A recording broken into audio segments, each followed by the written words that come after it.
Jean chapitre 1, je commence au verset 35. Le lendemain, Jean était encore là avec deux de ses disciples. Et ayant regardé Jésus qui passait, il dit, « Voilà l'agneau de Dieu. » Les deux disciples l'entendirent prononcer ces paroles et ils suivirent Jésus. Jésus se retourna et voyant qu'ils le suivaient, il leur dit, « Que cherchez-vous » Ils lui répondirent, « Rabbi » ce qui signifie maître, « où demeures-tu » Venez, leur dit-il, et voyez, venez, leur dit-il, et voyez. Ils allèrent et ils virent où il demeurait. Et ils restèrent auprès de lui ces jours-là. C'était environ la 10e heure, donc 16 heures. Verset 40. André, frère de Simon-Pierre, était l'un des deux qui avait entendu les paroles de Jean et qui avait suivi Jésus. Ce fut lui qui rencontra le premier son frère Simon et il lui dit, « Nous avons trouvé le Messie », ce qui signifie Christ. Verset 42. Et il le conduisit vers Jésus. Jésus l'ayant regardé, dit, « Tu es Simon, fils de Jonas. Tu seras appelé Céphas, ce qui signifie Pierre. » Le lendemain, Jésus voulait se rendre en Galilée. Il rencontra Philippe. Il lui dit, « Suis-moi. » Philippe était de Bethsaïda, de la ville d'André et de Pierre. Philippe rencontra Nathanaël et Nathanaël lui dit plutôt, « Nous avons trouvé celui de qui Moïse a écrit dans la loi et dont les prophètes ont parlé, Jésus de Nazareth, fils de Joseph. » Nathanaël lui dit, « Peut-il venir de Nazareth quelque chose de bon ?» Philippe lui répondit, « Viens et vois. » Jésus, voyant venir à lui Nathanaël, dit de lui, « Voici vraiment un Israélite dans lequel il n'y a point de fraude. D'où me connais-tu » lui dit Nathanaël. Jésus lui répondit, « Avant que Philippe t'appelle, quand tu étais sous le figuier, je t'ai vu. » Ah, gloire à Dieu. Nathanaël répondit et lui dit, « Rabbi, tu es le Fils de Dieu, tu es le roi d'Israël. » Jésus lui répondit, « Parce que je t'ai dit que je t'ai vu sous le figuier, tu crois?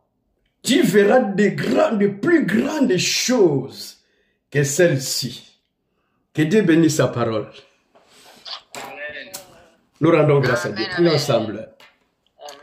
Que l'esprit qui accompagne le docteur Jacques soit avec nous sur cette réunion sur Zoom. Je me soumets à cette onction. Je m'abandonne à cette onction. Je ne connais rien. On peut faire la lecture, expliquer comme si on était à l'école ou à l'école biblique. Mais l'inspiration ne peut venir que de l'esprit. Inspire-nous encore ce soir pour apprendre de bonnes choses. Nous sommes à ta disposition. Saint-Esprit, accompagne-nous, fais-nous du bien. Ce soir, dans le nom précieux de Jésus-Christ, qui est notre Seigneur et Sauveur. Amen. Amen. Amen. Gloire à Dieu. Maintenant, amen. On va en parler. Amen. Jean, dans le plan du salut de l'Éternel, Dieu n'avait pas voulu qu'il envoie son fils sans qu'il y ait prédécesseur et précurseur. Jean était préparé par l'Éternel depuis le temps pour que, au moment accompli, au temps accompli, au temps voulu par Dieu, qu'il envoie Jean pour préparer le chemin afin que le salut entre en Israël, sur la terre. Dieu ne fait pas des choses au hasard. Son calendrier est bien fait, est bien élaboré. il ne fait jamais les choses en précipitation, ni comme s'il avait perdu le temps. Non, il prépare tout, le salut a été bien préparé, et le type d'homme qu'on appelle ici Jean, qui avait l'esprit d'Élie, était aussi préparé depuis longtemps. Et la Bible dit qu'à ce temps-là, Paris Jean. Donc quand on voit dans les Écritures, on commence à dire à ce temps-là, souvent c'est des temps prophétiques. C'est des temps prophétiques. À ce temps-là, Paris Jean. Et Jean avait un message très puissant. Très puissant. Comme disait une sœur de Martinique qui disait, c'est à prendre ou à laisser. Quand je lui parlais de Dr Jacques. Il dit, il prêche la parole, c'est à prendre ou à laisser. Donc Jean avait la parole, avait son évangile. Ou aujourd'hui, des fois, lorsqu'on parle de cet évangile, si on enseigne ce vieil évangile, il y a beaucoup de personnes qui sont déjà amis du péché, nous diront non, ça c'est trop méchant, Dieu est bon, est-ce que Dieu peut amener toutes ces personnes à l'enfer? Est-ce que Dieu dans sa bonté peut détruire tout le monde? Non, Jean ne faisait compromis avec personne. Il parlait de son évangile. Repentez-vous, repentez-vous. Quand Jean parle de la repentance, c'est le changement radical qu'il voulait en fait. Il voulait un changement radical. Bien que les gens venaient pour être baptisés. Et il était clair dans son message. Que je ne suis pas le Christ, je ne suis pas le Messie. Je ne suis pas le Messie. Il m'a dévancé. Il vient après moi. Il était avant moi. Il est plus grand que moi. Moi, je vous baptise d'eau, mais il va vous baptiser d'esprit et du feu. Donc, ce que Jean voulait, c'est que la personne qui croit, qui vient auprès de lui, pour être baptisé d'eau. Vous voyez que le baptême est très important, le baptême d'eau. Pour être baptisé d'eau, doit montrer qu'il croit vraiment au message. Il ne jouait pas avec son évangile. Il ne jouait pas.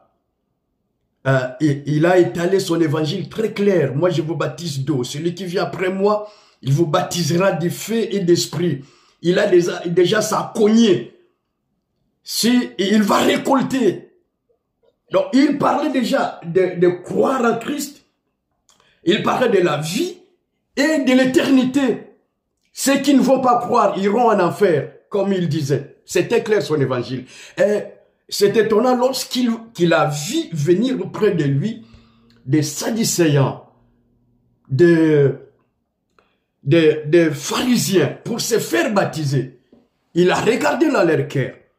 C'est un homme d'esprit. C'est un homme qui était extraordinaire. Spirituellement, il était au très haut niveau. Il regardait les pharisiens et lui dit, qui vous a dit de fuir la colère à venir? Qui vous a appris? Maintenant, comme vous venez pour être baptisé, que votre repentance manifeste des fruits dignes d'un enfant de Dieu. La repentance. Vous voyez le message déjà? La repentance que nous cherchons, ça doit porter des fruits dignes. Que ça ne soit pas comme un verbe qu'on utilise. Repentance est un mot qu'on utilise à tous les temps. Repentance, repentance. Mais Jean était sévère. Il disait que porter des fruits dignes de la repentance. Afin que je puisse voir que vous avez écrit les fruits dignes de la repentance. Voyez l'évangile de Jean.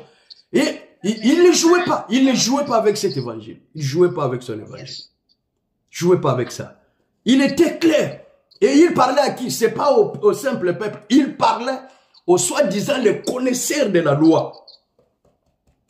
Il s'adressait aux connaisseurs de la loi. Aujourd'hui, il y a des pasteurs où tu ne peux pas lui parler de ça. Hein. Oh non, Dieu est bon. Oh non, ceci. Non, nous, on reste sans la croix. Personne ne peut voir Dieu. Sans la croix. Sans passer par la porte étroite, personne ne peut voir Dieu. Peu importe tout ce qu'on peut faire. Sans passer par là, personne ne peut rencontrer le Seigneur. Alors, il a fait son boulot. Il a présenté Christ. Voici, et quand il baptisait, les gens venaient se faire baptiser. Comme c'était prévu, comme c'était écrit, Christ aussi devait venir pour être baptisé. Il arrive là-bas, Dieu lui a fait un signe que la personne où tu verras, l'Esprit s'est posé sur lui. C'était le signe de celui qui l'avait envoyé pour baptiser les gens. Celui sur qui tu verras l'Esprit venir sur lui, c'est celui-là.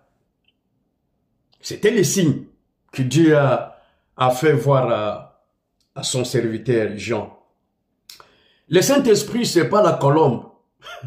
C'est seulement l'Esprit a pris la forme d'une colombe, parce que souvent les gens pensent que la colombe c'est le Saint-Esprit. Il y a même des prédicateurs qui, quand on voit la colombe, oh, le Saint-Esprit. Non, le Saint-Esprit c'est pas la colombe. Mais il a pris la forme d'une colombe pour venir auprès de celui qui doit porter le salut de l'humanité. Et c'était comme ça. Et avant que Christ ne soit baptisé, Jean dit, mais c'est toi qui dois me baptiser. Lui dit, non, faisons ça pour accomplir les Écritures. Il a été baptisé et Jean l'a présenté. Voici l'agneau de Dieu qui ôte les péchés. Alors, revenons dans ce qu'on avait lu. J'intitule cette exhortation, viens et vois. Viens et vois. Que le Seigneur nous aide à dire aussi aux gens, venez et voyez. Sans lui donner beaucoup d'explications, sans lui dire beaucoup trop de choses. Mais tu lui dis seulement, viens et vois. Alors, viens et vois, c'est le titre de notre exhortation. Le verset 35, comme Jean était toujours là-bas, c'est au Jourdain. Il baptisait encore. Il était avec ses 2 disciples. Et quand il a vu Jésus-Christ passer de l'autre côté, il prononça cette parole. Voilà l'agneau de Dieu. Voilà l'agneau de Dieu. Et les 2 disciples ont entendu Jean parler et présenter Jésus de loin. Voilà l'agneau de Dieu. Les 2 disciples, c'était André et un autre où on ne parle pas. On n'a pas cité son nom ici. En entendant ces paroles, la parole est très importante. Parce que Jean lui avait présenté. André et les autres, c'était des personnes qui connaissaient l'écriture. Par exemple, nous aujourd'hui, on nous parle de l'enlèvement. Nous devrons rester prêts, être prêts ou prêtes à l'enlèvement. Regardez dans cette partie de l'écriture où nous avons lu, que ce soit André et l'autre disciple, que ce soit Pierre, que ce soit Nathanaël, que ce soit Philippe, c'est des personnes qui étaient déjà averties que le Messie viendra. Mais ils ne savaient pas à quel moment et comment sera le Messie. Nous aussi, à l'époque où nous sommes arrivés, on nous parle, Christ vient, Christ revient, Christ revient, Jésus-Christ revient. Donc c'est-à-dire que nous sommes avertis. Nous sommes avertis, nous devons être prêts à tout instant. Prêts à tout instant. Dès que le modérateur va sonner de la trompette, dès qu'il dira, voici les poilés à sa rencontre, comme tout le monde était prêt, les vierges sages étaient prêtes. Ils se sont levés directement, allumer leurs lampes pour aller rencontrer l'époux. Et quand André a entendu, les 2 disciples ont entendu, ils ont quitté directement Jean. Jean n'était plus leur maître. Ils ont compris que l'heure est arrivée. Maintenant, nous devons changer la page. Tourner la page, aller auprès du Seigneur, auprès de l'agneau qui ôte les péchés du monde. Non plus rester avec Jean. Ils ont abandonné Jean, ils sont partis auprès du Seigneur. Et ils l'ont suivi. Le Seigneur se tourna, il a regardé. Que cherchez-vous? Les disciples l'ont dit, Seigneur, Rabbi, où demeures-tu? Ils sont allés avec lui. Ils sont demeurés là-bas pendant, il semble, il était 16 heures à ce moment-là. Après, ils ont passé le reste de la journée avec le Seigneur. Je ne sais pas qu'est-ce qui s'est passé et quelles sont les paroles que le Seigneur avait adressées à ses 2 disciples. Alors, André, revenant chez lui, dans la famille, il a vu son frère Simon. Il lui a raconté l'histoire. Verset 40. André, frère de Simon, il n'était pas encore Pierre, frère de Simon, était l'un des deux qui avait entendu les paroles de Jean et qui avait suivi Jésus. Ce fut lui qui rencontra le premier son frère Simon et lui dit, nous avons trouvé le Messie. Bien-aimés, nous ne devons pas être des obstacles dans nos familles, obstacles du salut pour les autres. Nous devons, par la grâce de Dieu, être des bons dispensateurs de la grâce et non des obstacles aux autres qui doivent voir Jésus-Christ par nous. Nous devons être les canaux par lesquels les gens, les membres de nos familles doivent être sauvés. Qu'ils voient Christ en nous. Qu'ils voient Jésus-Christ en nous. Nos œuvres témoignent. Et quand on leur parle de Christ, ils ne vont pas hésiter, ils ne vont pas douter par rapport à ta vie, la vie que tu mènes.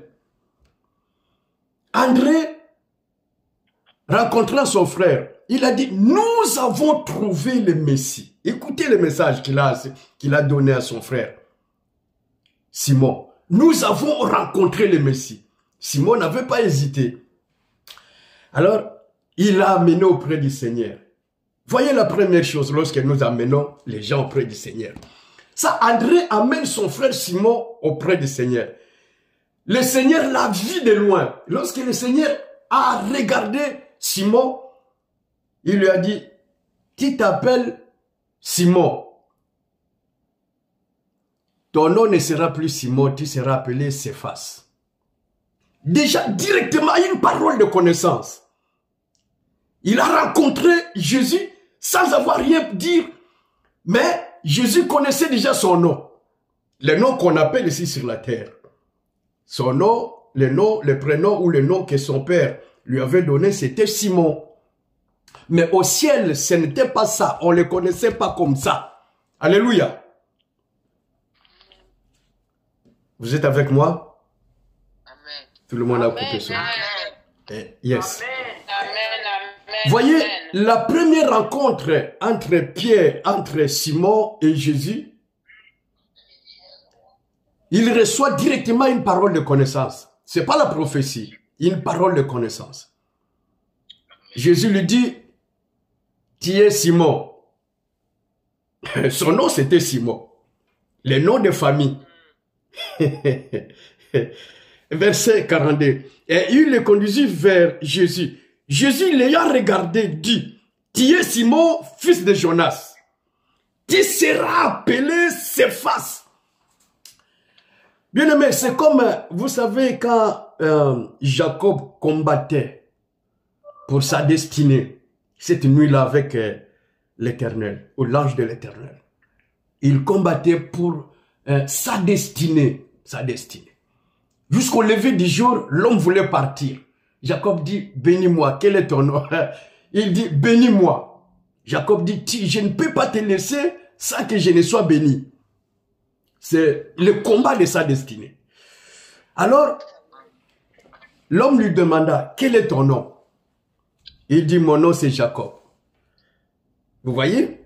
Mon nom c'est Jacob. C'est ce qu'on l'appelait. On l'appelait Jacob. L'homme lui dit, tu ne seras plus appelé Jacob. Ton nom, ton vrai nom, ta vraie identité au ciel, tu es reconnu comme Israël et non Jacob. À partir d'aujourd'hui, ton nom est changé. Je change ton nom. Tu t'appelleras Israël. Amen. Parce que en réalité, nous avons l'identité céleste cachée à nous sans le savoir. Mais comme les circonstances, comme le temps, parce que quand les parents ont un enfant, ils donnent le nom à l'enfant par rapport aux circonstances qu'ils ont eu cet enfant. Malheureusement.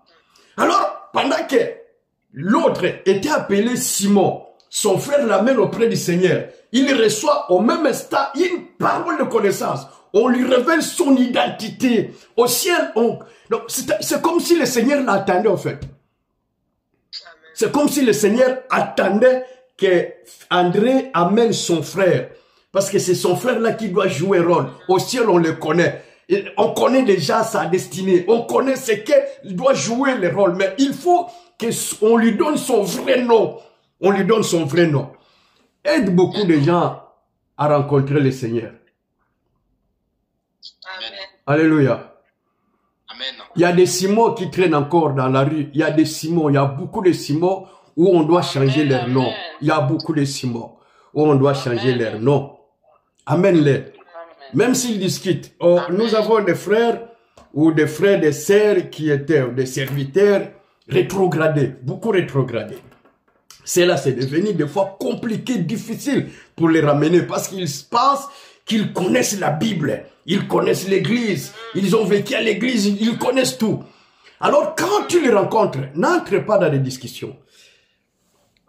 Si tu veux l'amener dans notre assemblée, parole de grâce, Paris, si tu veux l'amener, tu sais qu'il te donne des versets bibliques, tu comprends qu'il est en train de défendre ses fautes. Ne va pas trop loin, tu dis, viens et vois. Viens seulement. Viens seulement. Je t'en prie, dans l'amour de Christ, viens et vois. Et si tu amènes une personne de comme cela, comme le Saint-Esprit sonde tout, connaît tout, tu vas voir, il mettra dans la bouche de son serviteur une parole. À la fin de qu'il te demandera, tu avais parlé de ma vie à ton pasteur. Pourquoi? Parce que l'Esprit qui connaît tout, qui sonde tout, tu amènes une personne comme ça auprès du Seigneur, il le connaît. Simon, mais André ne savait pas que le vrai nom de son frère, c'est Pierre. André ne savait pas ça. Mais le fait de l'amener auprès du Seigneur, le Seigneur lui a donné la parole de connaissance. Il lui révèle vraiment son identité. Toi, tu seras appelé Céphas. Tu seras appelé Céphas. Et depuis lors, on parle encore de Pierre aujourd'hui. Jusqu'à aujourd'hui, on parle encore de Pierre. Allons, on va chercher encore des pierres qui sont encore dans la rue. On doit les amener auprès du Seigneur, qu'ils reçoivent aussi la parole de connaissance de la part de notre Seigneur. Il dira, non, ton pasteur, tu as parlé déjà de mon pasteur, tout ce que ton pasteur a parlé, mais c'est moi. Pourquoi? Parce que le Saint-Esprit voit. Quand tu vas évangéliser, ne crois pas que tu es tout seul. Le Saint-Esprit nous accompagne. Alléluia. Ça c'est vrai. Le Saint-Esprit nous accompagne et il connaît qui est la personne qui va venir à la maison, qui est la personne qui doit retourner à la maison. Quelle est cette âme qui va croire, même si devant vous, elle refuse à croire. Mais le Saint-Esprit va travailler pour les ramener à la maison. Tu le verras revenir. Et là, on va parler de lui. Le Saint-Esprit va s'adresser à lui. C'est dans l'assemblée des saints. Il y a des fois des paroles de connaissance ou des prophéties ne nous concernent pas parce que nous sommes dans l'assemblée. Mais quand une personne qui ne connaît pas Dieu rentre dans l'assemblée, c'est l'apôtre Paul qui nous le dit, rentre dans l'assemblée des saints et qui est des prophéties, pas de prophéties bizarres là, non. Qui est des prophéties poussées par le Saint-Esprit.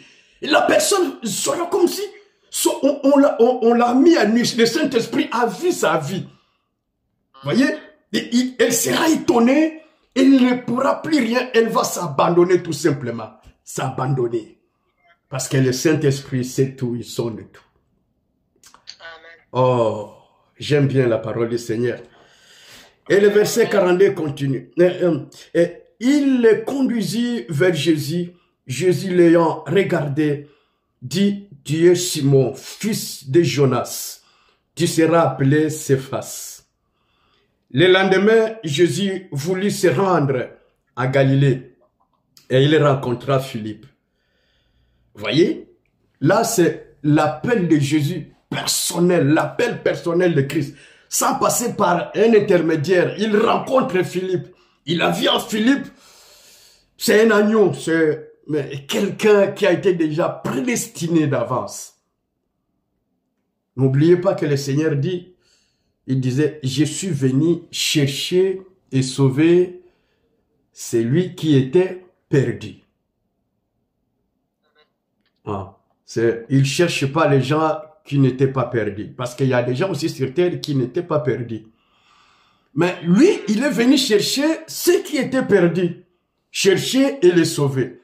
Quand il a vu Philippe, il l'appela, suis-moi. Philippe n'a pas discuté. Philippe n'a pas demandé si tu étais qui. Non, Philippe n'a pas posé des questions. Il a suivi. Et c'est le même Philippe parce qu'il savait qu'avec Philippe, je peux prendre encore quelqu'un d'autre. Des personnes que j'attends. Philippe arrive quelque part, ils étaient de la même ville. Avec Pierre, avec André, avec Nathanaël. Les quatre. Nathanaël, Philippe, André et Simon qu'on a changé le nom à Céphas. Et quand Philippe rencontre maintenant Nathanaël, je ne sais pas s'ils étaient des amis, c'est comme je vous disais que tel que nous sommes là, nous attendons tous l'avènement de notre Seigneur Jésus-Christ. C'est ça notre espérance, n'est-ce pas? Nous attendons tous. Nous avons cette parole-là dans notre ADN. C'est ancré. Personne ne peut venir l'enlever. Peu importe les événements, peu importe tout ce qui peut se passer sur la terre, personne ne peut enlever cette parole, cette espérance qui est en toi. On peut détruire le corps, mais l'espérance qui est en toi, personne ne peut l'enlever. Nous croyons que Christ viendra nous chercher. Nous le croyons, nous acceptons cela et cela restera ainsi. Peu importe les tortures qu'on peut recevoir, ça va rester dans notre ADN jusqu'au jour où on va nous prendre, on n'aura plus besoin de ce corps. Il faut que cela reste, demeure, peu importe le temps, peu importe les circonstances. Même si on t'arrête quelque part, sache que tu vas partir. Garde cette espérance. Garde. Non, reste comme si tu attendais quelque chose qui doit se manifester. Nous ne savons pas quel jour et quel moment ça va se manifester. C'est comme tout le monde qui attend une bénédiction venant de nulle part, le surnaturel apparaît. Donc, toi aussi tu attends. Attends encore. Attends. Si ce n'est pas aujourd'hui, ça peut être demain. Mais que cette espérance ne te quitte pas. Cette espérance ne te quitte pas, ne te quitte pas. Et quand Philippe rencontra maintenant Nathanaël, on ne garde pas les choses seules. Hein. Des bonnes choses que nous mangeons, ne gardons pas seules. Je vois sur les réseaux sociaux, on partage les plats, on partage les choses, on partage les messages, on partage tout ce qu'on a fait quelque part, des photos, et on partage des photos. Nous devons aussi partager la parole, la bonne parole pour le salut de plusieurs personnes. Amen. Amen. Nous devons partager cela parce que c'est la bonne nourriture, c'est de bonnes choses. On n'est pas auprès de quelqu'un qui dit de bonnes aventures, non. On est auprès d'un homme loin qui a été appelé pour servir le Seigneur. Et nous avons le témoignage. Nous devons aussi témoigner. Nous devons aussi amener les gens dans l'authenticité, parler des choses telles que nous les recevons. Alors, Philippe rencontra Nathanaël. Il sait que Nathanaël est plongé dans les Écritures. Je ne sais pas. Mais il lui dit, Nathanaël, verset 43, 45. Philippe rencontra Nathanaël et lui dit, nous avons... Vous voyez, c'est toujours le même message. Hein? Le message d'André auprès de son frère Simon. Il dit à Simon, nous avons trouvé le Messie. C'est toujours le même message. Ils ont crié. Quand Jean les a présentés, voici l'agneau de Dieu. Et par rapport aux Écritures, par rapport aux prophètes, il disait, mais celui qui va ôter les péchés de l'humanité, ça ne peut pas être un souverain sacrificateur pris au milieu des hommes. Ça doit être le Messie. Ils ont compris le message. Après, ils ont annoncé le message authentique, le même message qu'André a annoncé à son frère Simon, le même message que Philippe. Lorsqu'il rencontre Nathanaël, il lui dit, nous avons trouvé celui. Nous avons trouvé celui de qui Moïse a écrit dans la loi et dont les prophètes ont parlé. Jésus-Christ de Nazareth.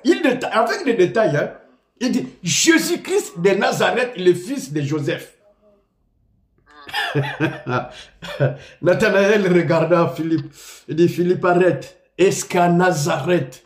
Il vérifia les Écritures, en fait. C'est par rapport aux Écritures, par rapport aux prophètes. Il lui dit, est-ce qu'à Nazareth, ou à Rétrograde, quelqu'un qui avait servi le Seigneur te dira, est-ce qu'à parole de grâce, il y a de bonnes choses là-bas?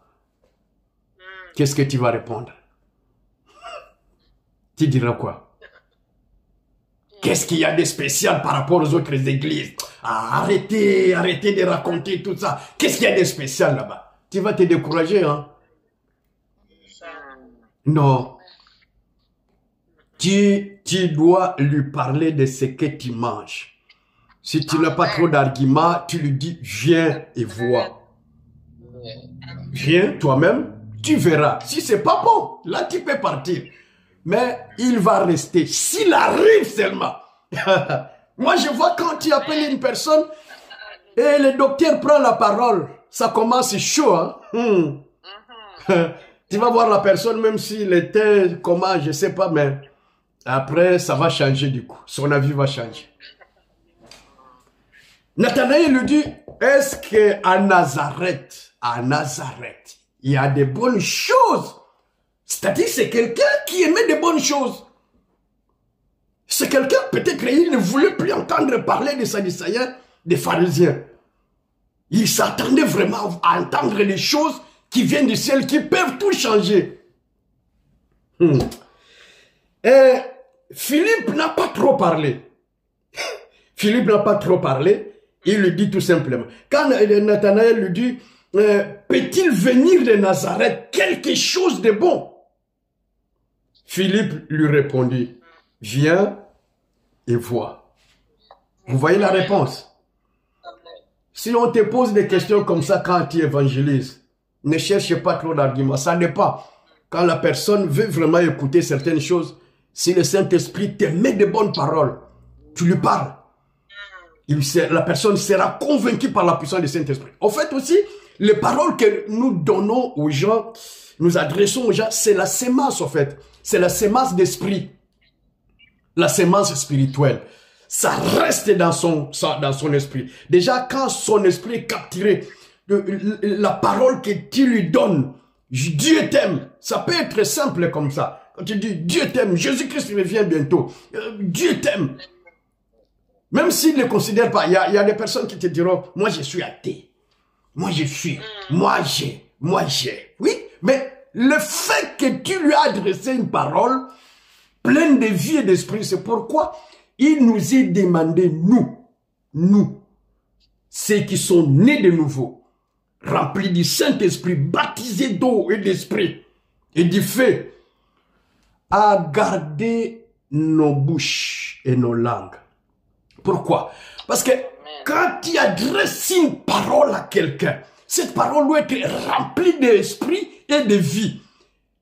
Tu oublies que c'est une sémence que tu as laissée. Même si la personne ne te suit pas. Mais sache que l'esprit va travailler. Son esprit sera tourmenté. Sa mémoire sera tourmentée. Même après 3 mois, 4 mois, 5 mois, une année. C'est une sémence qu'on a laissé tomber quelque part. Et quand le soleil, quand il aura la pluie et le soleil, la sémence va germer. Il commence à chercher. La personne commence à chercher. Il cherche ton numéro de téléphone ou voilà, Dieu va l'amener jusqu'à ce que, depuis ce jour-là, oui, j'ai compris, Dieu m'a parlé. Donc, nous devons vivre de cette façon-là. La grâce de Dieu sur nous, nos paroles pleines de grâce doivent être remplies de grâce. Parce que de toute façon, lorsque nous disons les choses bizarres, tout est à notre langue ici, hein. La parole est dans ta bouche. Comme dit l'apôtre Paul, l'épître des Romains, la parole est dans ta bouche. Si on dit trop de bêtises, on va nous attendre au tournant. Lorsque tu vas commencer à prier, comme tu as fait déjà des dégâts dans ta bouche avec les autres, Et quand tu te mets à prier, j'adore le Seigneur, je t'adore. On va t'attendre au tournant parce que ces paroles-là sont sorties de ta propre bouche. Alors, Philippe n'a pas trop parlé. Il a dit seulement, viens et vois. Alors, qu'est-ce qui s'est passé? Viens et vois, tu verras toi-même. Jésus, voyant venir à lui Nathanaël, il y a des personnes qui sont déjà connues de la part de Dieu. Ils attendent seulement, elles attendent tout simplement une rencontre, quelqu'un qui peut faire ces liens-là, comme toi. Tu trouves une personne dans la rue, tu ne sais pas, malgré ses problèmes, tu lui as juste parlé. Or, c'est un pont, tu es comme un pont, qui va relier cette personne dont le ciel est en train de chercher. La personne est cherchée au ciel, et on doit la rencontrer. Par quel moyen? Tu rencontres la personne, tu établis un pont, tout simplement. Un pont. Et quand la personne rencontre Jésus, Jésus disait, je t'attendais déjà. Mais qu'est-ce qui s'est passé avec Nathanaël? Quand Jésus l'a rencontré, quand il a vu Jésus, Jésus l'a regardé. Oh, qu'il en soit pour chacun de nous ici. Jésus l'a regardé. Et Jésus dit, voici vraiment un Israélite dans lequel il n'y a point de fraude. Ça, c'est le Seigneur qui témoigne. S'il peut témoigner pour chacun de nous ce soir, n'attends pas seulement à faire la repentance. Ne pêche pas. Amen. Amen. Ne pêche pas. Ne pêchons plus. Arrêtons. Ça peut arriver dans les pensées, oui. Ne pêchons plus. Ne prenons pas la repentance comme une occasion pour faire tout. Voilà, tu continues à faire ce que tu fais, après tu arrives parce qu'il y a la repentance. Non. Voici ce que Jésus témoigne à un homme à peine on l'amène auprès de lui. Ça, c'est encore une parole de connaissance. Hein. C'est pas seulement changer le nom de Simon qui devient Pierre, une autre parole de connaissance. Il voit Nathanaël. Il dit, voici vraiment un vrai Israélite en qui il n'y a point de fraude. C'est ce témoignage-là qu'on veut pour chacun. Que Dieu nous aide, que le Saint-Esprit nous aide, que le Saint-Esprit nous aide.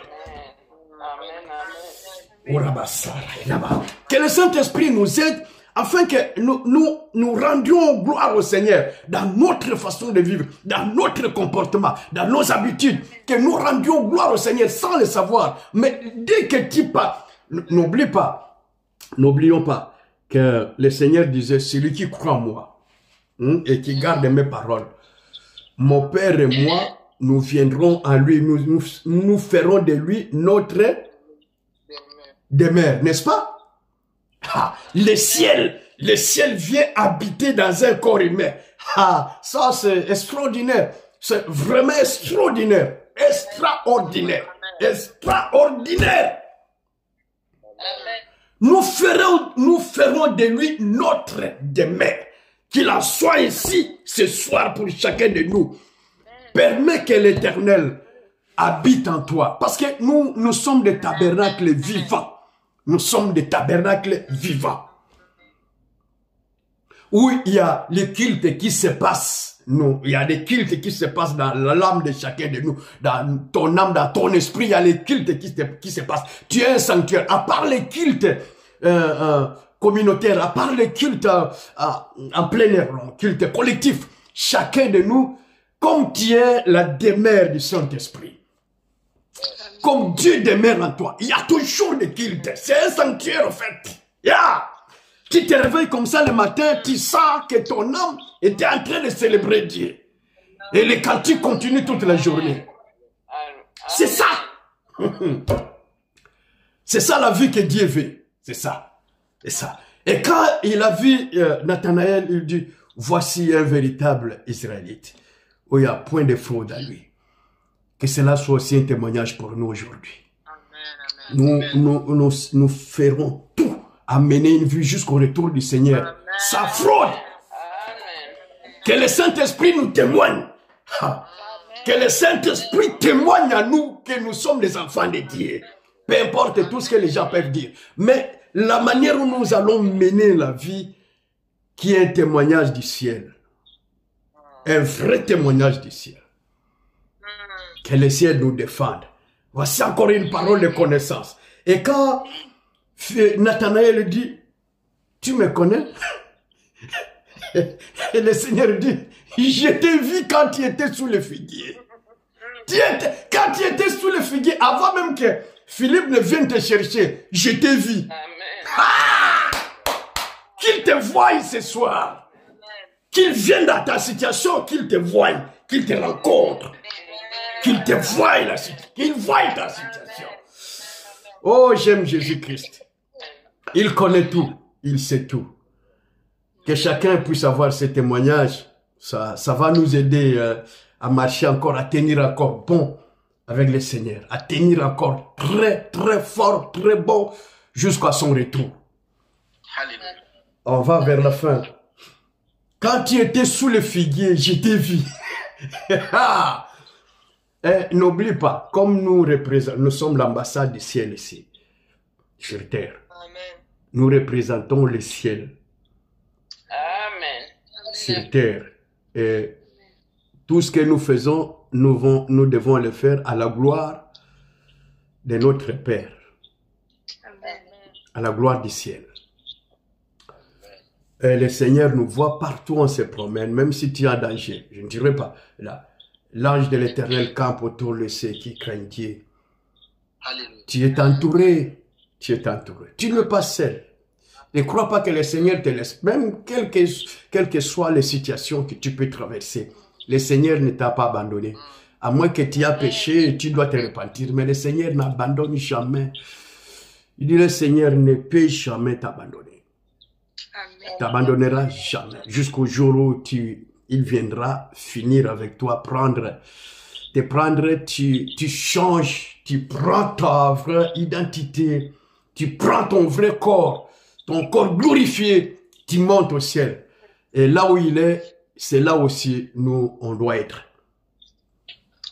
Alors, je vais clôturer ici, le verset 48.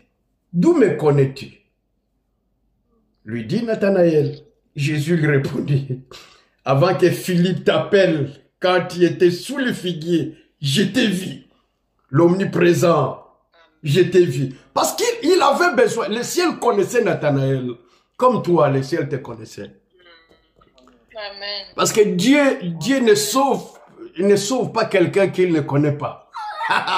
Par rapport à ses intérêts. Ceux qu'il a connus d'avance, il les a prédestinés. Ceux qu'il a prédestinés, il les a fait quoi? Il les a appelés.